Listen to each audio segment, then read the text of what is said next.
please subscribe and don't forget to press the bell icon to get notified whenever we upload a new video. Hello and welcome to Chartbusters. Well, good to see some green on the screen, though in fact we are holding on with a gain of only around 30 points. The mid-cap underperformance continues. Currently it's up only around 0.2%, and from the frontline index, though we're holding with a gain of around 30 points here, I think you should pull up a couple of stocks. Indiabulls Housing Finance, that one should come up for you. UPL as well, that's the other one that I'm looking at. So just keep an eye out on a couple of these stocks, and I think L&T as well is slipping a tad bit from the high point of the day. That's UPL, Indiabulls Housing Finance as well. I think we'll just get that one up for you on the screen. That as well has taken a bit of a knock.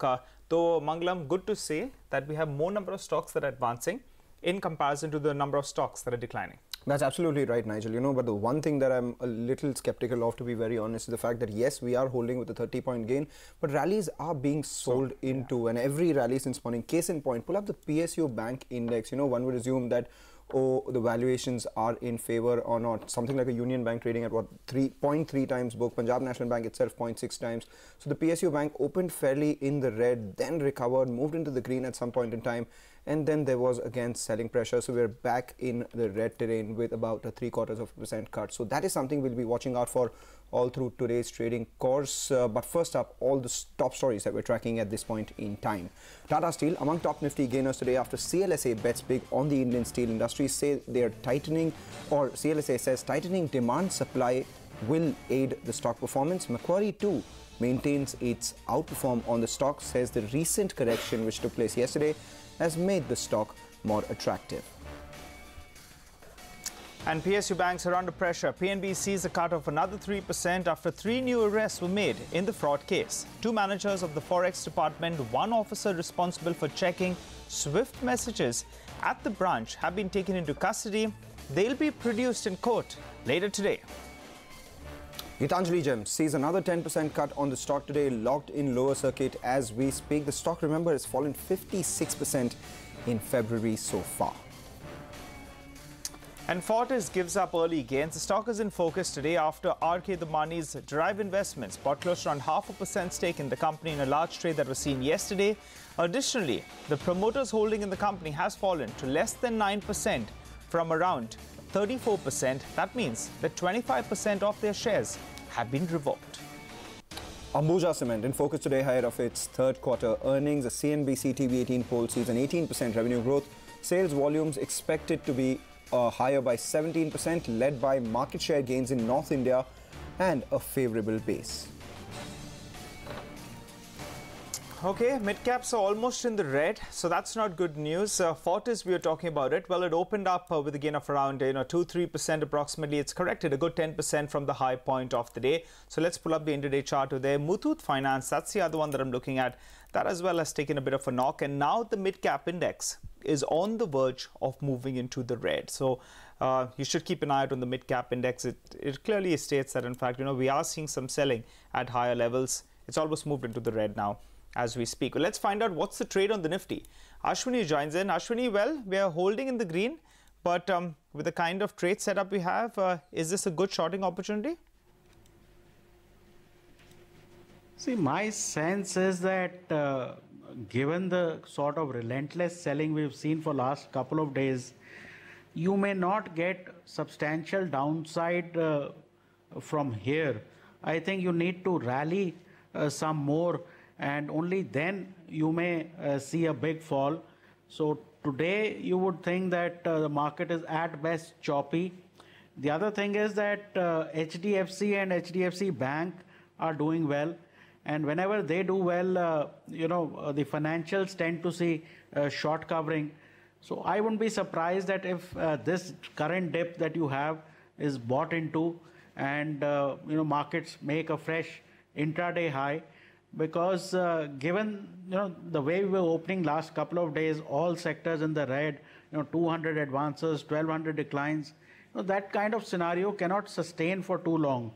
So my sense is, given the way a lot of NBFCs and private banks, etc., and other sectors are moving, you could have a bit more of a pullback before the trend on the downside resumes. So the sense is that maybe with yesterday's low, we can now buy into Nifty as well as Bank Nifty, because there are so many shorts that if you get a pullback which is a little sustainable, I think those shorts will run over each other to cover. Having said that, I think for the moment, Yes Bank is a buy with a stop of 312, target of 326. Canfin Home is a buy with a stop of 517, target of 540. And Bajaj Finserv is a buy with a stop of 5,000, target of 5150. Now, if you are going long, keep risk management in place. The markets are volatile. They can change trend. Big selling can come back. So like I said, I think yesterday's low on both Nifty and Bank Nifty should work. I think we will move up through the rest of the day as some sort of base in this 380, 400 may be made. Ashwini, any shorting ideas in the individual mid-cap stock space? The index is virtually, perilously close to breaking into the red as we speak. REC and PFC are the stocks which are currently at the lower end of today's trading range, and that's primarily because yesterday we got a tweet also coming in from Vinayak Chatterjee saying that the Uday scheme hasn't worked the way it was supposed to be. And another stock which has rallied is United Breweries, which is currently at the low point of the day after a 31% rally in 2018 so far. So what would you make on these stocks, REC, PFC, or something like a United Breweries which saw a rally as well? See, that way which scheme has worked in India? So, let's forget about that. The whole point is that, the long positions, the market has been taken to cleaners, and you need to rally some more before the market is ready to accept, fresh shorts. I don't think there is great amount of volume on the downside. So my sense is that once you have a rally and once there is some sort of balance in the market, right now it's skewed too much to one side. I think right now the idea should be to buy and see what happens. I don't think incremental short right now will work. Maybe closer to say 10,450, 500, because even in corrections and downtrends, things do go on the other side. So it is the right time to expect that kind of a pullback. All right, Ashwini, thanks a lot for that. Laud your candor, and we'll keep coming back to you all through today's trading course. But important flashes on your screen. The Supreme Court will hear the Punjab National Bank fraud case today, has agreed to do that. The Chief Justice has agreed to hear the case on an urgent basis. Of course, the stock is down 50% from its recapitalization high, so we'll keep an eye out on that. A couple of individual mid-cap stocks, they're buzzing. Ramco Cements is the one that should come up for you. That one spiked to the high point of the day. We have Chennai Petro and Godfrey Phillips too moving to the high point of the day. But the stock on our radar right now, Sadbhav Infra, in focus on the back of its third quarter numbers, and we'll get the company's opinion on the order inflow and the business going forward as well. The stock at the high point of the day currently, they had a strong top line growth in the third quarter of this financial year. We are joined by Nitin Patel, the director of the company. Thanks a lot, Nitin, for joining in. If I take a look at your third quarter numbers, yes, you almost doubled your revenue, 94% growth out there. The margins came off a little bit.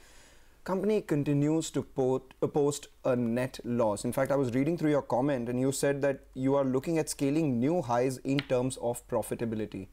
When does the company go back in black? Fine. Actually, if you see the infrastructure projects, normally initial phase there is a lot of provisioning of the non-cash items actually. So that is the more important thing. And second thing, after the basically introduction of Ind AS, lot of other non-cash items required to be provided for. So practically, if you see that every quarter on quarter, company is generating the net cash actually. But in terms of the profit after tax on a consolidated basis, we expect that by end of FY19, we will be in a position to come into the complete PAT positive numbers. So that is what we understand. All right, Mr. Patel, as you're saying you're generating cash, right? There's cash generation is what you're talking about, isn't it? Every year.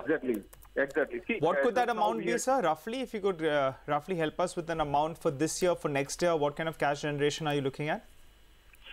See, if you see for the quarter, what we have reported actually, so we have already generated the cash of almost around 87 crore in the quarter. Okay. So, and actually, if you see, if we look back, basically last 5 to 6 quarter, every quarter on quarter, cash generation is basically increasing. This is mainly because of the repayment is happening in almost all the projects. Interest cost because of the refinancing has been done in 8 of the SPVs. And because of the finance cost is going down and down every quarter. But your finance cost... also the traffic growth is very positive. So what we understand that the coming, basically next year, based on the current numbers, what we are of the view and the refinancing... Mr. Patel, Yes, Mr. Patel, you know, you're just talking about refinancing your debt. You're telling us that cash flow is improving. I've got some numbers out. I think your finance cost for the last quarter was what, around 300 crores? See, actually, the finance cost basically to the lenders, that is the cash finance cost, that is is around, just a minute. 300 crores. 300 crores, sir. It was around 262 No, recurring crores. cash finance cost 177.69 crores. Okay. Right, for the operational SPV. So the reported 300 crores comes from where, sir, if you could tell us? See, that is basically all put together, basically SIPL standalone and operational SPVs put together is 217 crores. And remaining is the non-cash financial cost for which we did not have to make any basically payment to the lender because of the Ind AS impact. So if you could tell us exactly what the cash finance cost was, the comparable finance cost in the previous quarter, and what is it right now, going forward, what is it likely to be, and the total debt on your books. Exactly. See, if you see basically the cash finance cost, what we have, I have mentioned for operational SPV is 177 crore.